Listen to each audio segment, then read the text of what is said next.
Hello and welcome to another episode of Five Alarm Task Force. I'm your host, Steve Green. Happy to be here with you and happy to have you here with us.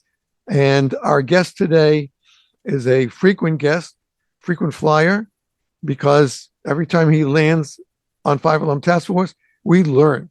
We learn something new about technology in not just the fire service, but we also talk of how what helps us can also help our colleagues in blue and our EMS people as well, because all this comes not just aimed just for a fire department or a firefighter. This is information that's going to benefit not only our firefighters, career, volunteer, WUI, part pay, but it also is going to help the listeners, and that's the key. So my guest today is, I got to say it the right way now, Chief-Emeritus and retired Chief Charles Werner, formerly of the, I see it on the board. I'm looking at the station like I'm in my car driving up from Greensboro. What was the department? Charlottesville, Virginia. Charlottesville, Virginia. And as I just mentioned, that when my wife and I were living in Greensboro and we had relatives in upstate and in Jersey and in Massachusetts and New York, we would always take these drives. And somebody said, well, you can get it a little better and cut some time off if you go up this way on this route. And we went, and then there was a light and it says Charlottesville Fire. And I said, oh my God, that's the place I see in Firehouse Magazine. That's theirs. And I was always amazed by that, because at that time, I believe you were still, now this is back in the 70s. So you were still a volunteer department, and yet you have done, the department with you as well, have done such a great job in making that slide to do career. And you still have some volunteers there too? Okay. Yes. So it's a great combo department, and they're known all across the East Coast. They've won EMS contests in the areas, and it's just so great to have the ability to have Chief Werner with us on these podcasts. And today, our topic is going to be latest trends in technology for firefighting, law enforcement, and EMS. And there may be something else that the Chief knows about that I don't. So it is an honor to welcome you back, Chief, to Five Alarm Task Force. Thanks for joining us again. Hey, it's great to be here as always, Steve. And you host a great forum here to share information with others. And that's what the whole point is. We've learned that the best way we advance the technology is by sharing what we learn. Exactly. Well, having been an educator since I was 13 years old, when my own synagogue hired me to tutor some of my classmates, that's always been most important to me, is how to educate properly and sweetly. No screaming, no yelling. It's imparting information that will help that person or other people. And like you do, you're able to help, hundreds of thousands of people when you're on one of our podcasts. And that's why as we start getting ready to close up season 9, I needed to reach out to you and make sure we got one more with you before our format may change. So thank you so much. Yeah, I think it's important for us to all be successful. We need to be lifelong learners. We've got to be lifelong learners and listen and learn from others who have more expertise or experience in fields to enrich our lives continuously. Right. And some of those come from some of our best firefighters around the country. And that, to me, is that those firefighters, whether they're officers or firefighters or chiefs, the fact is, when they bring information to a podcast, not just our podcast, but you've been guests on other podcasts, friends of mine, and that's fine. People say, well, aren't you worried about other podcasts? I said, only if they start interviewing the same day I am with the same guest. So no, I'm not afraid of that. And we always learn from you. Every time you're here, we always get great information. And that's, to me, as you just said, education. If we don't have education, we don't have a fire service. Yeah, I think it's important for those of us that have been here for a while too, is to also listen and learn from our younger generations that are coming in, because they are the ones coming in, embracing and living technology in ways that we never did. So we can still have a lot to learn from even the newest members of our departments. Right, right. So let's get started with this. Our first topic is I'll say the headlines that you can bring us about what's going on technology wise in the first responder world. Yeah, so I think that one of the things that we continue to look back on as one of the big successes of public safety is, of course, FirstNet. FirstNet is now, I think, upwards to equal to or over the 7 million subscribers in public safety across the United States, which is huge. We had hoped at one time we'd have priority and preemption. We do now have that capability, and we're continuing to see that grow. And we're seeing the FirstNet Gov, the authority side of that, of continuing to have the FirstNet.com, which is the AT&T side, continue to expand the network and to improve the service areas as where it needs to be. And then looking forward to other things that can be used in FirstNet. And then tied to that, we're also seeing movement and progress from NextNav, which is creating that 3D imagery that gives the X, Y, and Z locations of being able to see where you are in a building. So all these things are starting to continue to emerge, which is exciting. But then, I think that when we start seeing that technology in the communications, we're starting to see even more of the technologies merge. So we really are seeing a convergence. So we're seeing the GIS. It's funny. I'm hearing now on a regular basis when the units are dispatching to calls, and I'll hear them say, "Hey, can you put a pin on that for me?" Which means that they're now putting a pin in a map that they can see in their apparatus while they're responding to a call, which is new. So it's like, this is where we think the person's calling from, and now we have a direction to use as opposed to trying to give those verbal directions. So that's a big change. And then I think the exciting thing that's really starting to develop is the artificial intelligence. Is how can we now take information that's coming into a system and be able to analyze that for us quickly and give us warnings and information. And so we're starting to see that from artificial intelligence, from weather services and weather reporting. But we're also seeing it in the information that's coming in that we may be collecting, hopefully from thermal image cameras that's being transmitted out and looked at, or as we're starting to see some experimentation with biometrics, that we've got devices on us that are measuring our breathing and our heart rate and those kind of things that indicate to an incident commander not every single system or information that's getting at the time, but being able to pick and choose information to if it reaches a critical threshold, that it tells an incident commander we have a person that may be in physical stress.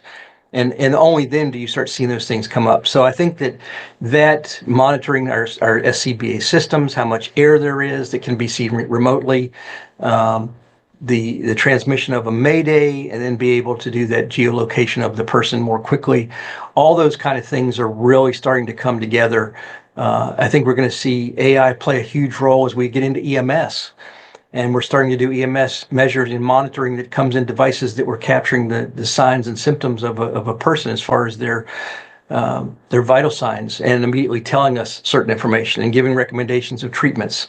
I think that there is just so much on the horizon that it's hard to just pick a place because the convergence is coming so hard and fast.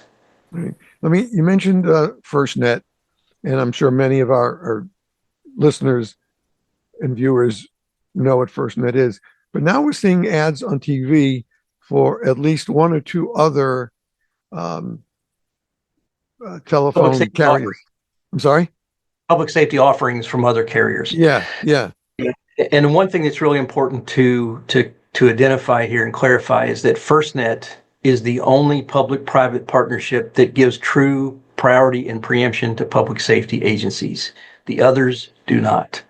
So they may be offering a service, they may be offering a value of the service for responders, but it is not the same. There is only one FirstNet and only one that gives priority and preemption. So people need to understand that part of it.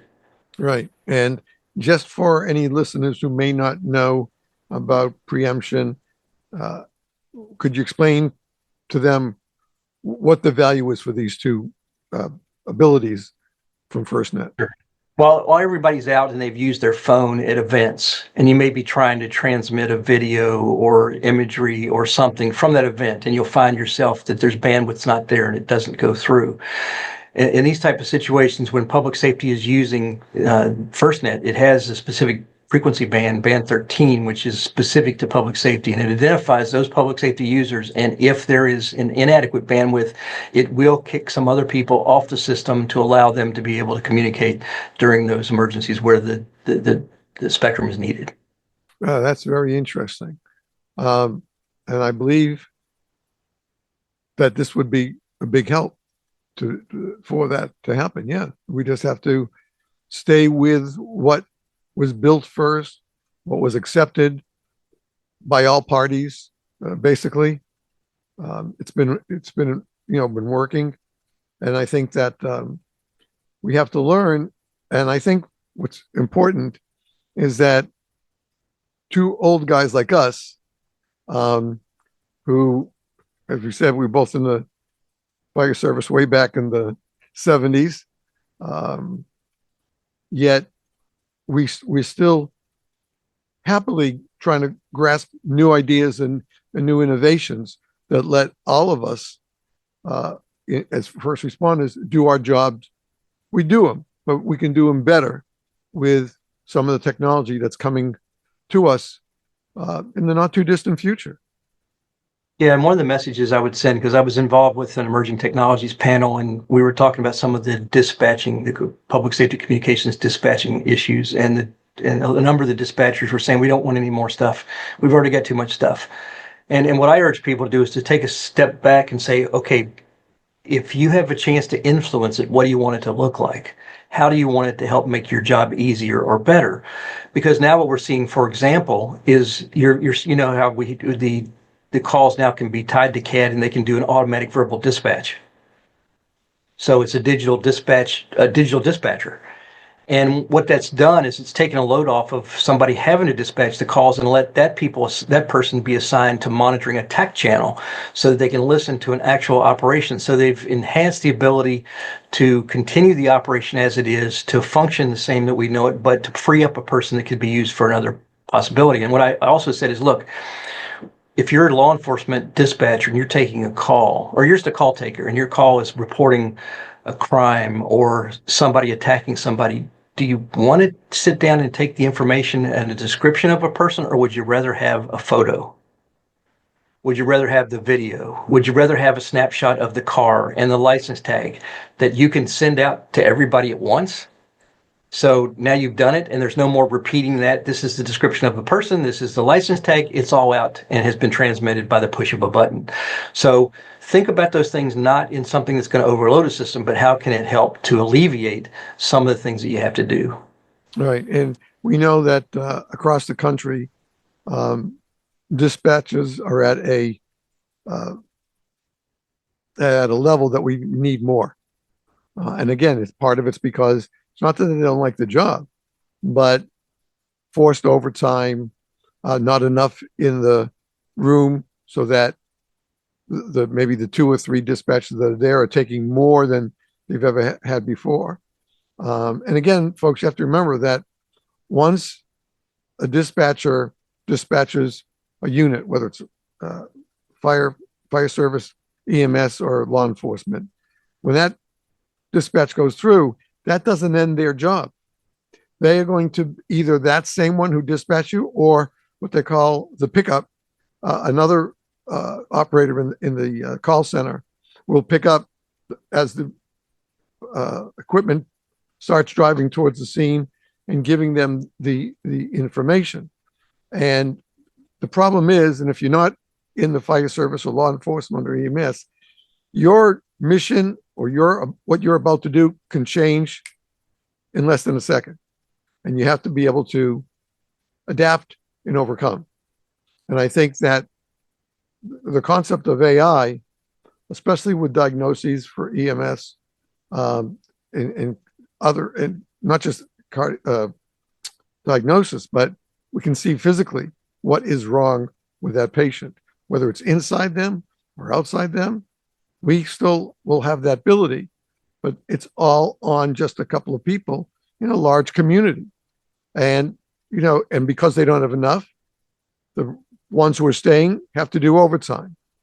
And that costs the community more. As I think I saw an article in, where was it? That sometimes we don't understand follow-up. We think that it's dispatched and they're done. They don't stop. From the minute they put on their headset and they sit down at that CAD to whatever time they get to get off, because they maybe had to stay to cover another 8 hours to make up the loss of people to work there. And it just leads to a vicious cycle of working too much, not enough down and rest time for you or spend time with your family, etc. But I think people, most who have never been in a dispatch area, not even for big trucks or anything like that, but you and I have been in the radio room plenty of times where we realize that what might not be important or very important to someone doesn't mean that everyone will share that level. And so you have to be able to listen to your officers or firefighters in the field, keep a flow chart of, everything that's happening there, being able so that you can help them. You can look something up on another CAD or whatever, but you can bring them more information they need as they get on the scene and while they're on the scene. And especially if they're doing a code 3 run to the nearest medical facility. And unfortunately, I think you and I and many of us in this field, and those of us who were in the field, not currently serving, but still means important to us, is that we need info when we need it. We don't have the luxury of waiting around and things like that. And this is true from FDNY, LA County, LA City, Chicago, all these big cities. They are working hard to keep that flow even for the dispatchers, for the firefighters, etc., to keep it balanced so that, number one, it'll be more attractive to drafting in new people. But again, it's high tension. You can't take that away from these phone calls, 911 calls, or a note from a cell phone. That goes to the operators as well. And we have to realize that their job isn't just throwing on a black coat or a beige coat, hopefully without PFAS or PFOS in it, and getting safely to the site of the call, be able to do their work fairly and evenly on that call. Sure, could there be surprises happens with the physical condition of the patient? Absolutely. But that's what we're trained for. That's the key. So it's nothing new. It's like we're seeing now, finally, I'd say in the last 10 years, a really good push for educating to hazmat situations. We've seen in the trades, online, we see great examples of our brothers and sisters working through in practice, working through all these glitches that we could actually have in the field when we're taking care of a patient. And so if we're educated and we know how to handle these situations, you're not going to know every situation. Okay. I don't care what your IQ is. You can't know all the situations that are going to happen, but you use your learning and your working knowledge to give the best care you can, render that care to that victim or the victims there. And these new technological breakthroughs are going to make it easier both for a victim and for the responding department. And I think that gives us a better jump on helping the people in our communities that we took the oath to do so. Yeah, a big shout out to the dispatchers and the communicators that are out there, because they are the tip of the spear. They're the ones that take the first call. They give us the first information. They give us the understanding of what we're dealing with. They're also that connection to all the resources we need to have help us respond to and mitigate the emergencies we're in. And hopefully all this automation comes back in such a way that it helps them, that it takes a load off of them, and it allows the transmission of information to be able to flow freely without them having to be an intermediary. So that's kind of what I see of how things going forward in the future and how it helps them in that process. So my hat's off to dispatchers and telecommunicators, and we're seeing Congress starting to take action now to recognize them as well. Hopefully that'll pass this law that they are recognized as first responders as well, because they are involved in as much stress, if not more than those of us responding to calls. Right. Because they only hear what we tell them when we radio back to the dispatcher, but they get into it themselves. They have a stake in every call that they answer, because a wrong direction could lead to a very, very bad situation. And so we have these great dispatches, some of them who've been working 18, 20 plus years. We've seen several retirings taking place through the trades and stuff like that, of people who spent 35 years in a dispatch office. I don't even know if I could last 5 years in today's dispatch situation, but they're great and they're dedicated. And they have families and they have education, and they have other designs and pleasures that give them. They go to visit people and stuff like that. I've heard of 2 dispatchers who, on the day after they've done a big call out, they actually go and visit the fire department that they dispatched. Or if people were hurt, they've been going to the hospital just to give them their best wishes for a full and speedy recovery.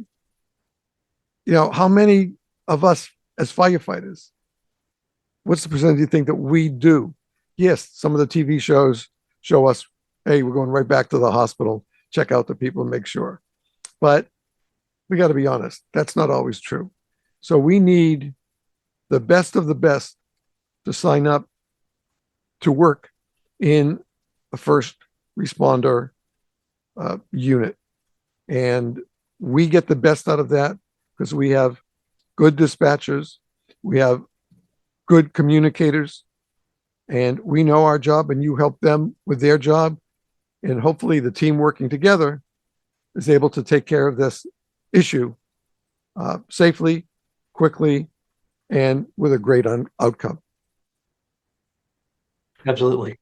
So what else are we seeing now as other breakthroughs, or that you've heard about? Or, I mean, you got your ear to the door as far as I think we're starting to see just every aspect of technology continuing to be enhanced or to be reduced in size and cost, which is good, because we're starting to see thermal image cameras. I think we're hoping to see at some point that thermal image cameras will be built into our SCBA, and it sees a view that we can see as we're going, and it's transmitting out to an observation point outside, so an incident commander can actually see what's happening inside. The geolocation, as we mentioned, is exciting. Communications continues to merge in different ways. New capabilities that we're seeing. I think we're going to still see that technology continue to evolve to where we'll have radios that can communicate on multiple frequencies. And I was looking the other day, I was watching some of the Axon stuff and being able to see these real-time crime centers and taking all the information incoming from license plate readers and coming in from video cameras that are on the streets, information coming in from drones, and coalescing all that information into an analyzed approach by artificial intelligence, giving a situational awareness that we would not otherwise be pulling together, because it's so much information from so many different sources. But artificial intelligence is making us smarter and being able to take advantage of that. So it's really going to be exciting to see the culmination of all these things that come forward and how it can help humanity. Now, you and I had a conversation a little bit off the side about what does AI mean, and is it good, Charles? And my answer is yes, of course it's good. But with every good and new technology, there's always people that want to use it for the wrong reasons.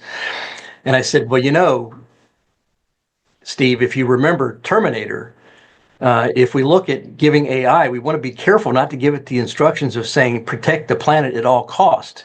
Because if we tell AI to do that, it realizes it's got to get rid of us because we are the problem to the planet, and the planet will do just fine without us. So we just got to be careful that we are very specific on our instructions on how we tell it to help us. That's true. I think when you mentioned situational awareness, I think our good mutual friend, Dr. Richard Gasaway, probably had a big grin on his face about 2 minutes ago that he used the term, and we've been using it. He was one of the first guests. Once I saw what he was doing, I reached out to him. He was on a couple of times, and again, like you, not only does he have the experience of being a chief officer for a department, but he also saw that blank stare that do we really know what's around us? And that came back strong after we started having all these accidents. I shouldn't say accidents because they're not. Vehicle collisions on highways, roadways, lanes, little avenues, whatever you want to call them, because we have to be on our game 100% of the time. And we can't afford to drop it to 99 or 98. As long as we can say, honestly, the way you'll answer this is what you see in the mirror. When you look at the mirror and say, did I do my best? That image in the mirror knows everything. That's the key. Yes. I think that, Richard Gasaway has been doing the whole situational awareness thing for quite a while, which is taking a whole new, it's going into a whole new arena with all the things that are coming to be able to give you this different look from different areas. And I think as we go into the next segment, I think the next segment we'll talk about is drones and robotics and how that may play into the situational awareness. That's great. I look forward to that. So you know what? Why don't we take a break now? When we come back with the chief, he's going to be talking about drones and the organization that he is the executive director of, Drone Responders, that is coming close to their 12,000th member coming into this, all about drones. So we'll be right back right after these words. As always, please stay tuned. 3, 2, 1.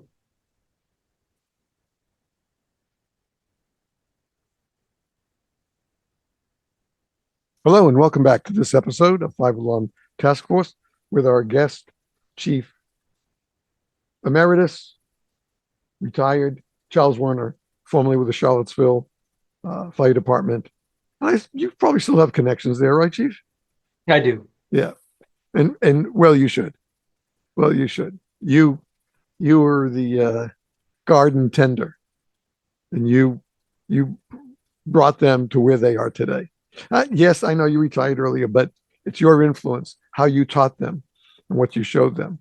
I think that makes this department one of the most popular departments in, I'd say, the southeast part of the country. Yeah, I'll just have to say that I do nothing alone, and all the successes have been by the team effort, by everybody involved with me. So it's been a joint effort. So I'm proud to say that the department brought me along. That's great to hear.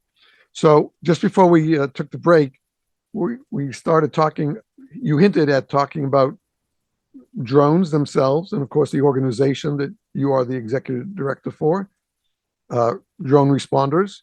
And now you said, I'll let you tell them just about where they are. I think I gave a hint in the first segment. Yeah, so in 2019, we started Drone Responders, which is droneresponders.org. And just so people know, it has a resource center. It has a dashboard that shares information from different programs. We're now sharing over 1,800 programs, their drone program information. It's free as far as membership. Anybody can access the resources for free. And if you're starting a program, it's a good place to start. But we now have, we're nearing our 12,000th member. We are the largest and leading nonprofit program to advance public safety UAS. We also deal with counter UAS, advanced air mobility, and detection. Now, so we're looking at now moving into heavier lift drones, and now we're looking at how do we deal with those drones that you mentioned earlier that might not be so Friendly.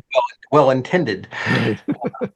But we're seeing about 8,000 public safety agencies around the United States that have drone programs, and we're just there to try to help provide that sharing that technology and the lessons learned, and we have working groups so that we can advance the technology. And as I mentioned to you, when we were talking about Richard Gassaway and his whole thing about situational awareness, and I've been on his program to talk about this a couple of years back. But now we're starting to see all this information come in. And I mentioned in reference to real-time crime centers. And what we're starting to see is a little bit of an evolution away from real-time crime centers to real-time operation centers that makes it broader and say, let's just not make it for crimes necessarily. Let's look at for situational awareness in general about what's happening in our community that all may be related as to the impact on our community, what resources we're going to need, and how do we deal with it effectively. So we're starting to see that integration of video cameras that are out in the community that are stationary. We're seeing license plate readers that may be in different locations to capture the information coming in that really helps to identify quickly stolen vehicles. And now, of course, we're seeing drones. So drones are flying the skies. They're being used for tactical operations, both in fire, law enforcement, hazmat, emergency management, which is kind of exciting. And we're now seeing that. I think I wrote my first article. I think I told you this before in one of our earlier episodes that I wrote my first article and said, I think there might be 7 public safety use cases. Today, there are nearly 60 public safety use cases of drones. So I was a little off the mark there. But specifically in wildfires alone, there are 7 different use cases for wildfires. So it's kind of interesting to be able to sort of pick that apart and understanding it. But now I make this argument, would you ever make decisions with your eyes closed? And right, our answer is no, of course not. Well, I would argue that if you don't have a drone program and you're not using it on working incidents, you may be doing just that because you're making decisions on things that you cannot see from the ground.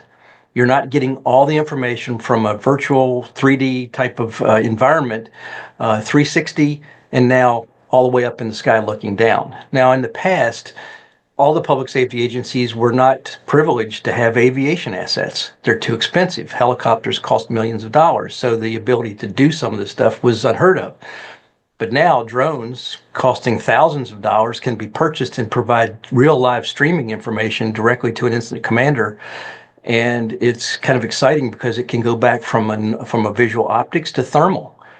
And I think when you're looking at a structure fire and you're applying a water stream from an elevated stream and you're blocked by smoke, your people can't see where to effectively direct the streams. Well, when you're using the thermal imagery, you can see through the smoke literally and apply that water directly on. And what people don't realize, and it was funny because I was given this presentation to a group of members from different public safety disciplines. And I said, you have to understand that when we're flowing water, let's say 1,000 gallons per minute. Think about that. That's 1,000 gallons at 8.33 pounds per gallon. Okay, just think about that in your mind for a minute about how much water is going into a building that's being absorbed by materials, by the building structure. And if it's unstable, it creates a potential collapse. But now if we can use that drone, use thermal to directly apply the water on the fire and knock the fire down quickly, we can stop that flow of water. In hazmat situations, Southern Manatee, Florida has done a great stuff. They don't enter their team until the drone's already done an assessment. So as their people are getting ready and prepped, it flies over, it takes a look, and it can zoom in to see, is it a leak? Is it a crack? Is it a valve? What tools are they going to need? And then the exciting thing about that is they can be working on that hazmat situation, and should they need a tool, and they're in Class C suits, well, you just can't walk out and get one and come right back in because you've got limited time in the suit. But now a drone can come and drop that tool right next to you to be able to take advantage of that capability. And then the other thing that drones can do is they can be perched and do an overwatch and maintain the watch as your technicians, your hazmat technicians, are doing the job. So if something starts to change, they can be alerted. Let's say if there's a flame or an impingement or something that starts to show up that didn't show before, they can see it. But now one of the biggest things that's happening is drone as a first responder. And drone as a first responder is where a drone is launched from a rooftop at the immediate time of a 911 call and gets on the scene usually first and gives an assessment back. And for law enforcement, it has become one of the biggest de-escalation tools in their toolbox, because where they had reports of a weapon or someone doing something of harm, it turns out not to be the case. And you can imagine that if I'm going in as a police officer and the report is that a person's waving a gun around, my senses and my adrenaline are going to be up a bit, to where if the person turns to me and I think they have a weapon, I may end up shoot and have a very tragic outcome. We've had numbers of incidents where they've been able to see that and tell police officers it's not a gun, or it's a cigarette lighter gun. So the information is invaluable. As far as wildfires, being able to fly, locate fires and identify their location at early stages of the fires, get suppression started quickly, correct maybe misinformation. In Chula Vista, they had a report of a vehicle fire on I-5. And Chula Vista is, the police department doesn't usually respond to I-5, that's highway patrol. But because of the reports they had of the vehicle fire and the drones responder was up, they had conflicting information as to where that location was. And immediately that drone within 30 seconds identified the exact location, and the Chula Vista sergeant told his patrol officers to respond anyway. And they go from a drone, all this is captured on drone imagery. When they go from the drone video to the body cams, you can see them break the window of the car that's on fire, heavily involved with fire, and pull the person from inside that vehicle out. And as they do, the vehicle becomes fully involved. They literally did not have 1 second left to spare to save that person's life. And that's how this technology is giving us this eyes and understanding. What's been exciting is I've been working with the FAA for the past year, and we have a Drones as a First Responder working group. From 2018 to the present year, we had 50 Drone as a First Responder programs, because it was harder to get through the FAA waiver process. I will tell you that in the last 2 months, with the new process that we've been working with the FAA to establish, we've gone to 50 established programs since 2018 to 120 being approved in 2 months. Wow. So that's changing the dynamics of it. But now take all this together, whether it's investigations, whether it's firefighting, whether it's hazmat, whether it's traffic crash reconstruction, whether it's wildfire operations, drones are dramatically changing how all this information comes together with video, live video streaming into either the remote pilot, which can be shared by a link to anybody else on the team, officers in the field, incident commanders, elected officials if it need be. It's dramatically changing things. So SWAT operations, the list goes on and on. As I mentioned, I don't have time to go through the use cases of all the things that are out there, but it's changing the situational awareness in a real-time situation. So Richard Gossaway, we need to talk about situational awareness some more, about how drones are helping to enhance that camera operating picture. And now we're seeing TAC being used to start bringing information in too, and can take drone footage in. So it's exciting. It's somewhat daunting sometimes as you're starting to start seeing all these come forward, but understand how to management, work with others. We link departments up with other departments that have programs so that you can work with somebody like yourself, similar size, similar capabilities, to learn from them so that you're not making the same mistakes they made, but you're also advancing the technology and use the things that are the best practices today. We do have working groups that people are welcome to participate in. And then I mentioned to you that the next transition is this whole idea of robotics. Is now it's not just drones in the air, it's autonomous vehicles. We may have vehicles that are doing autonomous patrols, and then we start seeing marine drones that are in the water that may be patrolling ports, or they may be doing assessments in the water after, before and after major storms or hurricanes, what damage happened to the port and those kind of things. And now we're starting to see departments like Austin, which was very early on doing this, FDNY and some others that are creating robotics teams that are looking at this. How do we integrate all these different technologies? Because you can imagine in New York and there around any of the water areas, they may be using all three: air, land, and sea. And of course, funny story, NYPD started off with the robotic dog, and it didn't go over well because it seemed too much like a military type of tool that was so robotic that people didn't like it. But I don't know if you heard what FDNY did, but FDNY got the same robotic dog and painted it black and white and called it Spot. And suddenly it was appreciated and welcomed by the community, and it's all in the approach and how you do it. And so we're seeing that. And in robotics, I think, the next version of things that we see down is we're seeing these human-like robotics that can walk and can do certain tasks. And it may be that in the future that instead of us going into a hazmat situation, it's a robot that looks like a human, that has the same physical capabilities of manipulating the tools and keeping us and our people out of a hazardous way, where you can see what they're seeing. You can maybe even be manipulating the arms and controls of what it is you want to do. So I think it's an exciting time. And again, you tie all this together with artificial intelligence. Wow, we've got a lot coming our way. Sure. I want to ask this question from the number of members of drone responders. We know that there are two basic styles of drones. One is the tethered one, and the one is a free flying under manual control. How many would you say that most people are going with the regular fly in the air drone, or do they prefer the tethered one? So most are doing free flight, the ones that can fly on their own and go further because they're not limited to that stationary objective point.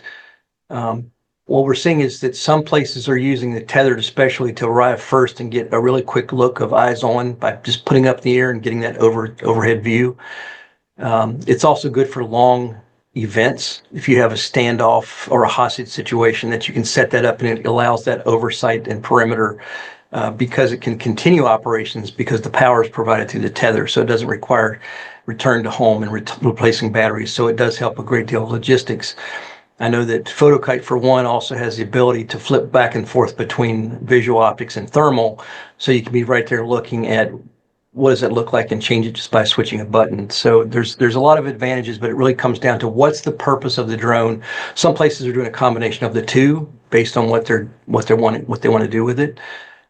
So we see there's four major kind of areas. One is your tactical operations, where you're free flying for that event by manual operation. Mm-hmm. We're starting to see the indoor flight. So that indoor flights can go inside buildings, especially for law enforcement, to do room clearing in advance of actually them having to go in the building. And we've seen a number of cases where the drone actually has escorted a suspect out of a building, where the person comes out and the drone's following them out because they don't know what the drone can and can't do anyway. But then for the same thing for a fire situation, you could have a fire in one of these very large warehouse facilities, and it may be very dangerous to go into, but the drone may be able to go in with a thermal and be able to fly its way through and give you eyes on the situation and keeping our people out of harm's way. And then the tethered operation, as we mentioned, and then the fourth is the drone as a first responder, where it's launching from rooftops and flying beyond visual line of sight up to 2 miles to be able to see things at scenes before we arrive. And not only is it, right now law enforcement is by the largest margin using drones as a first responder more so. But one of the things that I urge people to is if your department, if your city or county or jurisdiction is using drones as a first responder by law enforcement, if you're fire, go and talk to them and say, hey, listen, we'd like for you to fly on certain calls for us. So if you get a report of a structure fire, fly automatically over it, get a look, and be able to provide that streaming to us as well. So now we can see what are we dealing with? Do we have enough responding? Can we return units to service, or do we need more units on the scene? And then there's that opportunity to share some resources. And I will continue to argue the point, if you're doing this in communities, look at doing a combination team between your law enforcement and your fire and your emergency management, because you can share the load, you can share the resources, and you can also meet the common need. Because when we have a big fire, it's all hands for the firefighters. If we have a big law enforcement event, it's all hands for law enforcement. So we can switch off and we can fly for each other. And if it's emergency management, they can maybe fly in case of both situations. And right now, the breakdown of, I think, about 8,000 drone programs in the United States, 70% are law enforcement, 25% are fire, and the other 5% is broken down by emergency management, search and rescue, other non-government organizations. That's kind of how the breakdown is. But tremendous tools that can dramatically change your decision making. So when I ask you, would you ever make decisions as an incident commander with your eyes closed? Think about that situation when you are not seeing what's happening. And when I do the presentation, you can see a number of different things from that. That when you're looking down that fire and there's a fire that's spread from that house to the house across the street behind you, on the roof, on the ground, you never knew that happened. In the air, you can see it. Right. There's so much that we see that we don't know what's going on. Even me, it's reading the trade so that I can keep abreast of some of the things. Luckily, as I said, I have a station just half a mile down the street from our home. And great. The crews that I've met from there have been terrific. And the question is, we have the electronics, we have the abilities. Now, the question then is that how much do the average drone cost for, let's say it's a law enforcement division. So how they're going to, as they do their due diligence about drones, and hopefully not just had two salesmen come in and, all right, I'll take that one. You need to know it, see it work. You should be allowed to try it a little bit. So how many of our people are using the drones, whether it's tethered or free flying, are using it for, I don't want to say the right purposes, but they're being called upon as necessary, and not just keep it tucked in a suitcase in the back room of the captain's office or the chief's office. Yeah, so one, you have some very good points. The first thing is you need to really understand what it is you're going to buy before you buy anything. In most departments, we saw the majority, a very high percentage, were operating at $20,000 or less per year as a budget for the drones. So it's you don't have to spend $100,000 for drones. Now, if you get into drones as a first responder, that's a whole different thing. But if you're looking to start a program, go into the resource center at droneresponders.org and go into starting a program. We have a guidelines and considerations document that says, here's some things you really need to understand. What are you going to fly for? What are the missions? What's the weather you're going to fly? What's the terrain look like? That you also need to understand that over time you will spend more money on batteries than on the aircraft itself. And that you have to deal with the battery storage, and you've got to keep them ready for flight. And then you've got to train your people, and you've got to maintain the drones, and you've got to keep logs and documentations, and you need to understand the FAA rules of what's required. So it goes into those things to give you an idea, because what we found is that there's a lot of people that made mistakes. Some people spent $50,000 for these huge drones that they never used because they were too big, and they didn't know enough to know what to buy and what not to buy. The other thing is, find a department that looks like you, that has a drone program, and learn what they're doing and what they've learned, because they'll tell you, well, don't do this, don't do that. We already did it. That was not the right thing. So that's a very important aspect of this whole thing is really know what you're getting into, understand it, make the right decisions, and learn from others. You have to be willing. Here's the point. The other point, one of the interesting things is we started out with this, we learned, and there's a phase that we go through, is the first thing is people go, we don't need it, it's a toy, we don't need that thing, until they get it there and use it for a couple calls, and then they've run some incidents and they're seeing some stuff, and then after a period of time, when it's not there, they go, where's the drone? Where's the drone? And then we start seeing the transition from reactive to proactive. So now it's automatic response to certain types of calls, to where it's automatically put up in the air, because sometimes when we call for it, it's too late. For example, when you have a lost child, get it up. right now. Yeah. Let's not waste any time. Search the areas that we can see really quick to learn from, especially if it's an open area or a field, because in most cases, 80% of the people are lost within 2 miles of where they left. So get it up, take a quick look. If you've got kids in an orange coat or something and you can look and find them really quick. Structure fires, hazmat, use it up front. Get it up front to give you eyes on things so you can understand what specifically is happening in that space so that you can make the right decisions. So that's kind of the transition that we see that evolves. Right. And what would you say? Basically, you said 20,000 or less, they could get a flyable drone, and then that's the cost of that. As you said, they're going to incur more costs with batteries, so they need to have a set number of batteries that are always being charged and trickled. Again, because we're using a very different type of battery than we've ever had before. We always looked at Everready and Rayovac and those kind of companies. But most importantly here is that it's not the brand name that sells the drone. It's its capabilities and how you're going to use it. You just can't, sit down at the morning meeting on a Monday and say, you know what? I saw a couple of things on TV. People, fire departments using drones. So let's go out and pick up a couple of drones for us, and let's see. Could be the most wrong start that you could make for yourself. You have to do the research, right? A lot of people made that mistake.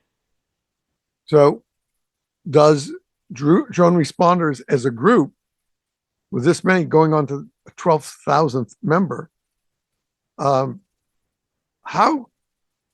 are the drone operators looked upon?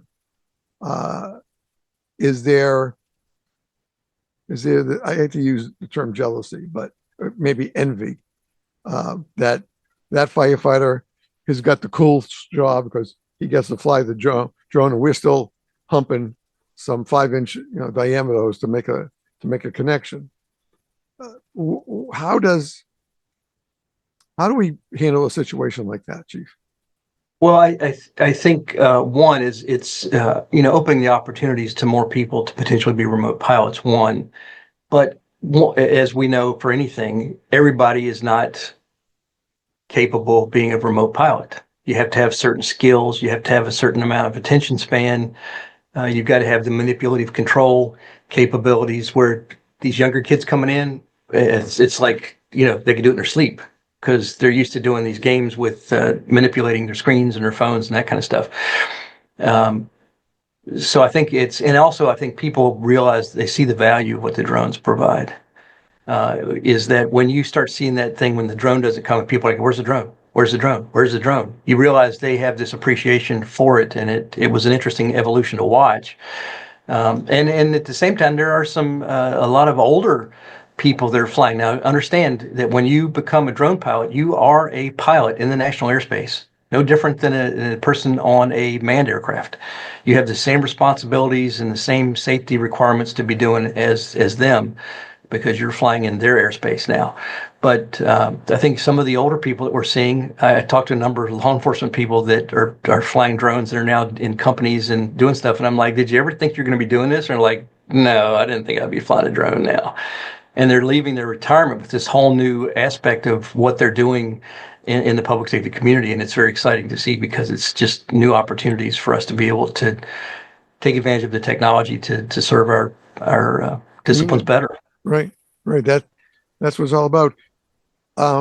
It's been a while since I've been on the website, but for somebody who's a department that's looking at drones, does the website or through requisition, can people depend on drone response to help them, learn before they buy, and guide them through, the first the purchase, and then the first few flights that they take? Yeah, first of all, it's a starting point, because you have this, like I said, the guidelines and considerations document that says, here's things you need to understand first. And then we have different types of SOPs and policies and procedures that are there that you can see what other departments are doing, so you don't have to start from scratch. That was the whole idea. Was so it's not let's share how that works. But then you can also look at the dashboard, and you can see on the dashboard you can filter by state who's near me. So that you can then actually reach out to one of those departments to say, hey, I want to make a connection. Can you help me walk me through this and what you did? And that has seemed to be the biggest advantage that we've seen, is this mentoring from one department to another. And one of the things that I've seen that's really been refreshing is that on the remote pilot side, this whole thing with drones, there's been more crossover with disciplines than anything else that I've ever seen. Is that people willing to share from law enforcement to fire to emergency management to hazmat their best practices to learn from each other about how these drones can make a difference in their respective communities.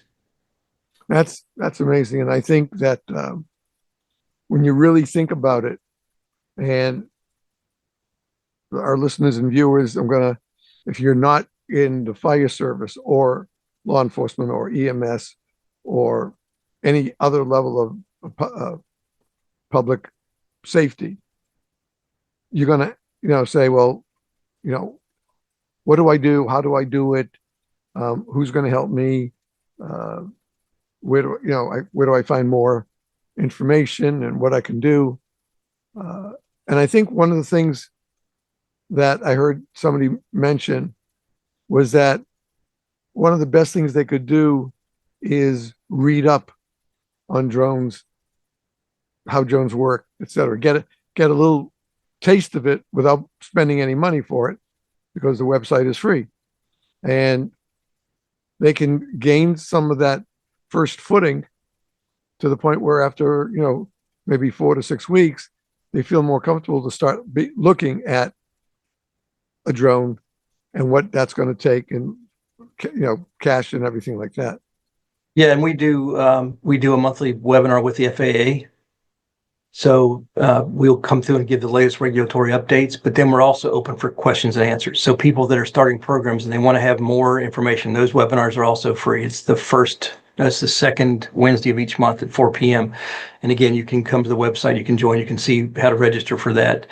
I think we're up to over 2,000 people registered for the FAA webinars now. And then what we also do is we record all those FAA webinars and our other webinars. We put it in our Drone Responders YouTube channel. Right. So anybody that wants to go back and look at any of the previous ones where we've had discussions of what's the latest things that are happening, you can look at that as well. And all those resources are free. Right. And that's great, because we do the same thing for the video versions of our podcast. Is we do the quick edit and then we post it on our YouTube channel. And we get, that's where we got a good audience, because they like to see the video, not just listen to it. And then there are those who want to jog or run, and they want to wear their headset. And so they have the audio version. The only difference is the audio version has a couple of commercials and then PSAs for our first responders. Sure. And because since I started this in 2016, I've always made it about education. That was the whole basis for creating the podcast. And I want our listeners or viewers to learn something out of every podcast. Maybe it's 5 things, maybe it's just one. But if our guests have done their job, which single one that I've had has been doing, and are willing to share that as you are, and as you have done over these 9 years, you've been with us multiple times, and each time you're on, you're enhancing our knowledge of what is out there, what we can use, what's going to help us do our jobs better, more safely, how to help us find a victim sooner. There's so much more that it would be like cutting off the half of a heavy rescue and making that just for drones. But you don't have to go that far. And it's drone responders that will help guide you on your path to getting your first drone and working with it. And then from there, like most people with toys, oh, I think I want a bigger one. That was a good one, but I want a bigger one. And which begged the question I forgot before. Do any of the Are you aware if any of the drones are loaded with a folded parachute in a small container that if they lose all power, it's not going to come crashing down? So I don't know if it's a possibility, but Yeah, there's literally upwards of 100 different drones that have parachutes. oh wow. And what they do, not only do they activate if there's a failure or something, they immediately stop the turning of the blades. So the blades stop, and then the parachute comes in. That ensures that you don't have a heavy drone kind of falling on somebody's head. Right. Now, that's not totally mandated yet. We're starting to see more requirements of the FAA. We're seeing Europe and Canada and some others that are actually starting to require parachutes on certain weights of drones, just because as we have more drone proliferation, deliveries, and that kind of stuff, that when they fall out of the sky, we don't want it to kill us. Right. Right. Very true. I'm just, every time you're on, you provide us with so much information. And I strongly believe that in your case, nobody's looking at your age. You're seeing this former chief who's not only grown a department basically out of his own hands to the concept of drones and drone responders. And now you're the executive director of drone responders. You always come with better news for the audience and for anybody else listening about who we are and what we do and how we can better ourselves. We don't have to be always sitting on, well, we never tried that. We're going to stick with the status quo. You can't keep sticking to the status quo, because that status quo might be 6 years ago. And there's new stuff out there today that, oh, you could get this and it's much less expensive, but they're still afraid. We don't carry them on our trucks. We have hose, that's nozzles, our poles, stuff like that. That's what's important to be on our rigs. Yet they can't open their eyes to what a drone could do for that department, that community, that state, by having people with open minds and willing to grow their department. And that's not just numbers of people who are working there or volunteering there. It's about doing the job, because handling a drone is a different step. You might get running a 2.5 inch on one of the new hen nozzles. I love seeing the demos of those. I think it's going to be a real breakthrough in the fire service for structure fighting. Plus, we also have new chemical foam that has no PFOS in it, and it sticks. It's solid, and it's made out of oatmeal from cereals, not dirty plastic or reused water. It's simply cereal stuff that they make it with. And that's the key. So you can learn so much. When we go to college, we often we have a major in mind, that we have a major we want to do. But maybe we're sometime around that sophomore year, you're saying, this isn't what I expected to be. Maybe there's something else that can challenge me a little bit better. And we know that there are youngsters, teenagers up through, let's say, through 21 initially, who are working with drones. They bought them initially as toys when they were the little tiny things that were 4 inches apart. And now they're flying a 25-pound drone because they decided to learn something more than they did when they started college a year and a half before that. Something caught their eye, caught their attention. And they've always been, played video games, stuff like that. They have that feeling that I control. And maybe that will help them find their way to drone responders and learn what everybody else is learning there. Yeah, you hit on a really important thing, Steve, and I think it's important for all of us. Is the only true constant is change. What we what I challenge everyone to do is to look at ways of doing something better, something safer. Don't accept the status quo that we've always done it that way. Um, be out there. Be a challenger. Challenge the status quo. Look for the new instances. Be the person that's willing to try that new thing and see what it does for your performance. Don't immediately say, I don't want to do that because it's something new, when it could be a whole lot better than what you're doing. The other thing that I'll share with you that's really important to understand is that our ability to maneuver new ideas, adapt to change, a lot is about relationships. And sometimes you'll have people that are more resistant to change than others. And so, change management is a real critical issue of how do you introduce something? How do you get people involved to participate, to test, to be a part of that decision-making process? Because everything is about relationships. And our relationships, the more that we have of trust and the willingness to work together and to learn from each other, will open people's eyes and willingness to explore the change. And I think that's really something that people need to take hold of and say, I'm going to be that change agent. But remember, do it in a way that is helpful, that is kind, that is engaging. Don't just try to mandate something to people, because that often doesn't go over very well and will actually spoil the efforts that you may be trying to accomplish. Very good point. Very good point.